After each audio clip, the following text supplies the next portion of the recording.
Hello good morning बच्चों। बेटा आज हम कर रहे हैं वर्कशीट नंबर 6 क्लास 6 का, dated 13 October 2020 and the topic is division यानी आज हम भाग करने के बारे में सीखेंगे। अब इसमें होता क्या है बेटा, देखो इसमें हम बात करते हैं रिपीटेड सब्ट्रैक्शन की, यानी जब हम किसी नंबर को बार बार किसी नंबर में से माइनस कर रहे हैं, घटा रहे हैं, तो तब हम बात करते हैं डिवीजन की, यानी हम भाग कर रहे हैं। अब इसमें कौन कौन से वर्ड्स आ रहे हैं? Divide, division, equal distribution, making equal groups, यानी भाग कर रहे हैं, समान वितरण हो रहा है, यानी एक ही चीज़ हम इक्वली सब बच्चों में या सब लोगों में डिवाइड कर रहे हैं, ठीक है, डिस्ट्रीब्यूट कर रहे हैं। समान समूह बनाना यानी इक्वल ग्रुप्स बनाना, ठीक है, जैसे कि हर ग्रुप में इक्वल नंबर ऑफ पर्सन हो या थिंग्स हो। तो अब हम क्या करते हैं, इसमें कुछ प्रॉपर्टीज़ हैं वो थोड़ा और डिस्कस कर लेते हैं। जैसे यहाँ पर है कि किसी नंबर को जब हम ज़ीरो से डिवाइड करते हैं बेटा, तो जब भी हम ज़ीरो से डिवाइड करते हैं तो दैट इज़ नॉट पॉसिबल, यानी ये काम संभव ही नहीं है, क्योंकि ज़ीरो का तो टेबल होता ही नहीं है। अब है ज़ीरो डिवाइडेड बाई 65। ज़ीरो को अगर आप डिवाइड कर रहे हो किसी नंबर से तो that is possible, but the answer is zero, ठीक है। यानी 65 के टेबल में ज़ीरो कब आएगा? तो 65 ज़ीरो होगा, ठीक है।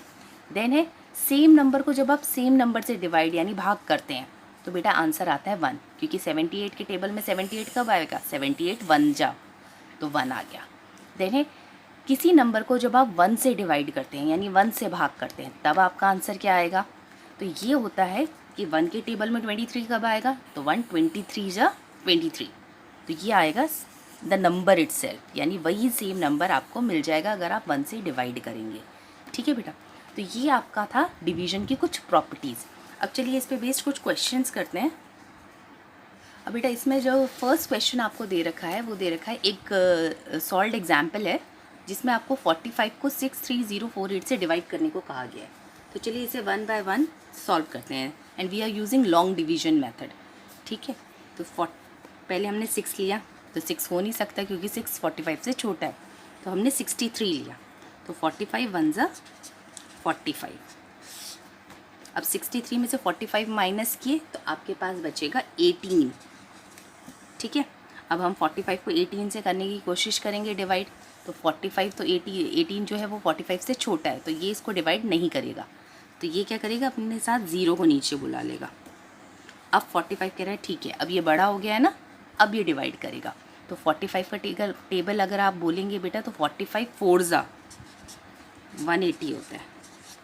अब आप इसे माइनस किया, आपको मिल गया 0, ठीक है। अब ये पूरा हो चुका है। अभी 2 नंबर्स हमारे पास और बचे हैं। अब हमने 4 को नीचे बुलाया, एट ए टाइम आप एक नंबर को नीचे बुलाएंगे, इसको बुलाया नीचे। अब 45 से ये छोटा नंबर है, ठीक है, तो अब इसने क्या किया, 45 0 जा 0, इसको डिवाइड तो करना है ना, तो 45 0 जा 0, तो ये हो गया, 4 में से 0 गया 4। अब इसने क्या किया, 8 को नीचे बुला लिया, क्योंकि अब ये रिमाइंडर है, ठीक है। पहले तो ये आया था नंबर नीचे, अब क्या हुआ, जब ये भी डिवाइड हो चुका है कि ये 45 0 जा 0, तो ये आपके पास 4 बचा, आपने 8 को नीचे बुला लिया, ठीक है बेटा। अब हम करेंगे 45 1 जा 45, ठीक है। अब इसमें से 48 में से 45 गए 3, तो यानी अब आपका जो क्वेश्चन है, यानी आपका जो भागफल है वो है 1401, ठीक है, इसको हम कहेंगे भागफल। और आपका जो रिमाइंडर है यानी शेषफल वो है 3, ठीक है बेटा। तो ये आपका एक सॉल्व्ड एग्जाम्पल हो गया इसका। इसके बाद इसमें बेटा एक क्वेश्चन और दे रखा है कि इसमें दे रखा है कि राहुल के पास 12 फूल हैं, ठीक है, 12 फ्लावर्स हैं।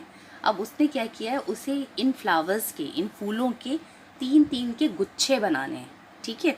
तो अब वो पूछ रहे हैं कि कितने गुच्छे उसके बनेंगे इन 12 फूलों के।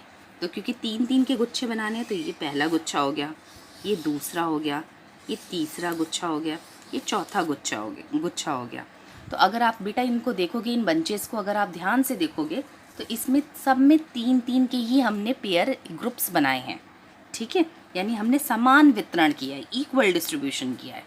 तो कितने गुच्छे आ गए, कितने बंचेस आ गए हमारे पास? हमारे पास 4 बंचेज आ गए। यानी इन 12 फूलों को जब मैंने 3-3 के समूह में बांटा, यानी 3-3 के ग्रुप्स में मैंने इसको बांटा, तो मेरे पास इस तरह के 4 ग्रुप्स बन गए। तो अगर आप इसे डिवीजन फॉर्म में लिखेंगे, मैथमेटिकली इसको डिवीजन फॉर्म में लिखेंगे, तो आपका ये आपकी स्टेटमेंट बन जाएगी और ये आपका आंसर आ जाएगा बेटा 4। ठीक है। अब इसके बाद इसमें नेक्स्ट क्वेश्चन आपको दे रखा है। इसमें बेटा आपको दे रखा है ये कुछ ट्राई और सेल्फ वाले क्वेश्चंस हैं। इसमें फर्स्ट क्वेश्चन आपको दे रखा है 125 को 5 से भाग करना। तो पहले हम 1 लेते हैं, 1 होगा नहीं क्योंकि छोटा है, तो हमने 12 ले लिया। 5 2 ज़ा 10। अब 12 में से 10 गए, 2 बचा बेटा। अब इसने क्या किया, इस 5 को नीचे बुला लिया। ठीक है। अब होगा 5 5 ज़ा 25। इधर हमने माइनस किया, आंसर हमारे पास आ गया 0। तो यानी क्वेश्चंट यानी भागफल आपके पास आ गया 25 और रिमाइंडर यानी शेषफल आपके पास आ गया 0। ठीक है बेटा। अब 105 को 1 से भाग करना है। ये मैंने अभी आपको बताया था कि जब भी नंबर 1 जो है किसी नंबर को डिवाइड करता है तो हमें सेम नंबर ही आंसर में मिलता है, क्योंकि 1 के टेबल में 105 कब आएगा, जब हम उसे 105 से ही मल्टीप्लाई करेंगे। 64 को 64 से डिवाइड करना है, ये भी हमने अभी प्रॉपर्टी डिस्कस करी थी कि जब सेम नंबर को सेम नंबर से डिवाइड करते हैं तो आंसर होता है 1। ठीक है। अब हम करते हैं, ये एक डिवीजन आपको दे रखा है यहाँ पर, इसे करते हैं बेटा। इसमें हमने पहले 1 लिया, नहीं होगा क्योंकि छोटा है। 9 लिया, अभी भी छोटा है। 19 वो है जो है वो भी 60 से अभी छोटा है, तो हमने 4 और ले लिया। तो यानी अब हमने ले लिया है 194। अब हम 60 के टेबल में ऐसे बोलेंगे कि 194 से कम ही रहे, 194 से ज़्यादा ना जाए। तो 61 जा 60, 62 जा 120, 63 जा 180, 64 जा 240। तो बेटा 240 तो ज़्यादा हो जाएगा, तो हम 63 जा 180 ले लेंगे। अब इसको माइनस किया, 194 में से 180 जब आप माइनस करोगे तो आपके पास आ गया 14। अब 14 तो अभी कम है, तो इसने क्या किया, 4 को और नीचे बुला लिया। अब 60 का टेबल बोला हमने दोबारा से, तो 62 ज़ा 120 और 63 ज़ा 180। तो 180 ज़्यादा हो रहा है, तो हमने 120 ले लिया बेटा। अब इसे दोबारा से माइनस किया, तो माइनस करने पर हमारे पास आ गया 24। अब हमने 0 को नीचे बुला लिया, क्योंकि 24 कम हो रहा था ना 60 से, तो हमने 0 को भी नीचे बुला लिया। अब 60 का टेबल ऐसे बोलना है कि 240 आए या तो फिर 240 से कम आए। तो 61 जा 60, 62 ज़ा 120, 63 ज़ा 180 और 64 ज़ा 240। ठीक है बेटा। तो ये आ गया आपका 0। तो यानी आपके पास क्वेश्चन आ गया 324 और रिमाइंडर आ गया आपके पास 0। ठीक है बेटा।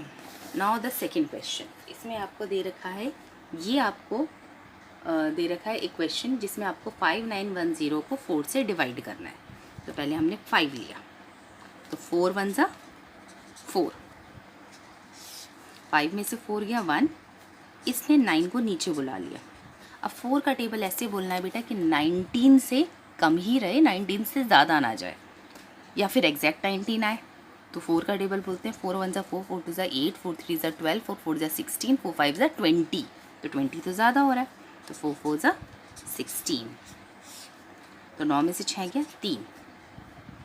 ठीक है बेटा। अब इसने क्या किया, इस 1 को नीचे बुला लिया। 4 7 जा 28, क्योंकि 4 8 ज़ा हो जाता है 32, वो ज़्यादा हो जाएगा, तो 4 7 जा 28। अब 31 में से 28 गए, 3 बचा। अब उन्होंने क्या किया, साथ में 0 को भी नीचे बुला लिया। अब दोबारा से ऐसे बोलना है कि 30 से कम ही रहे, 30 से ज़्यादा ना हो। तो 4 7 जा 28 होता है, 4 8 ज़ा 32 होता है। तो 32 मैंने आपको बताया ना बेटा ज़्यादा हो जाएगा, तो हमने क्या लिया, 4 7 ज़ा 28 अगेन। अब 30 में से 28 गए, 2 बच गया बेटा आपका। ठीक है।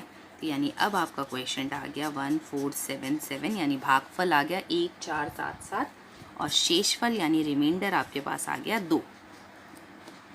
ठीक है बेटा। अब हम इसमें नेक्स्ट अगर हम करें तो हमें एक वर्ड प्रॉब्लम दे रखी है कि एक गार्डनर, ठीक है, उसके पास क्या है, यानी एक माली के पास अपने बगीचे में उसे पौधे लगाने के लिए उसने क्या किया, 930 आम के पौधे खरीदे। यानी उसने कितने मैंगो प्लांट्स परचेज़ किए, 930। अब उसे क्या करना है, ये जो 930 उसने मैंगो प्लांट्स परचेज़ किए हैं, इनको वो 7 की रोज़ में लगाना चाहता है, यानी इक्वल रोज़ बना रहा है, इक्वल डिस्ट्रीब्यूशन करना चाह रहा है वो।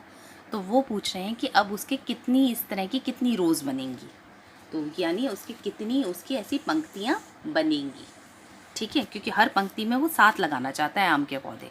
तो वो पूछा वो टोटल कितनी पंक्तियाँ उसकी बन सकती हैं, या फिर लास्ट में कुछ बच भी जाएंगे। अगर हम पौधे 7 की पंक्तियों में लगा रहे हैं तो लास्ट में हो सकता है कि कुछ ऐसे पौधे हैं जो 7 के ग्रुप में ना लग पाएँ और वो बच जाएं, तो वो भी वो पूछ रहे हैं, ठीक है। तो चलो बेटा, इसके लिए सबसे पहले जो हमें ये काम है, हमें इसको भाग करना है। तो चलो पहले से भाग करते हैं। 9 लेते हैं, ठीक है, 7 एकम 7, 9 में से 7 गया 2। अब इसको क्या किया हमने, 3 को नीचे बुला लिया। अब 7 का टेबल ऐसे बोलना है कि 23 से कम रहे, 23 से ज़्यादा ना जाए। तो 7 1 7, 7 2 14, 7 3 21, 7 4 28। तो बेटा ये हो गया आपका 28, तो ज़्यादा हो रहा है, तो हम क्या करेंगे, 7 3 21। तो 23 में से 21 गए 2। अब हमने इस 0 को भी नीचे बुला लिया। अब हो गया 7 2 14 और लास्ट में आपके पास बच गया 6, ठीक है। अब ये डिवीज़न यहाँ पे हमारा पूरा हो चुका है। तो यानी अगर आप ध्यान से देखो तो इसमें क्वेश्चन आ रहा है आपका 132 और रिमाइंडर आ रहा है 6।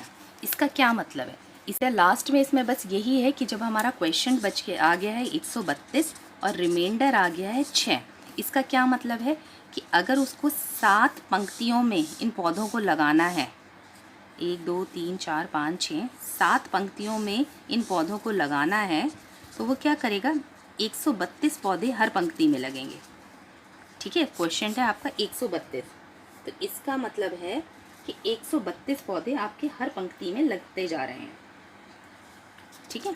हर पंक्ति में आपके 132 पौधे लगते जा रहे हैं। और उसके बाद क्या है, 6 पौधे आपके बच गए हैं बेटा, ठीक है, क्योंकि ये आपका 7 में नहीं आ पाएंगे, 7 पंक्तियों में नहीं आएंगे, एक पंक्ति फिर भी बच जाएगी, तो हम इक्वल डिस्ट्रीब्यूशन हमारा ख़राब हो जाएगा। तो हम क्या करेंगे, 132 पौधे हर पंक्ति में लगाते जाएंगे, 132 इसमें, 132 इसमें, 132 इसमें, ऐसे करके हम 7 पंक्तियों में 132 पौधे लगा लेगा वो, और उसके बाद उसके पास 6 पौधे बच जाएंगे। तो आप इसको इंग्लिश में लिखेंगे, so he can plant 132 plants in each row and how many plants are left, तो आप लिखोगे 6 plants will be left। तो हिंदी में अगर आप लिखेंगे, आप यही लिखेंगे कि वह प्रत्येक पंक्ति में 132 पौधे लगाएगा और उसके 6 पौधे बच जाएंगे, ठीक है बेटा। So this will be the answer. Thank you so much बेटा।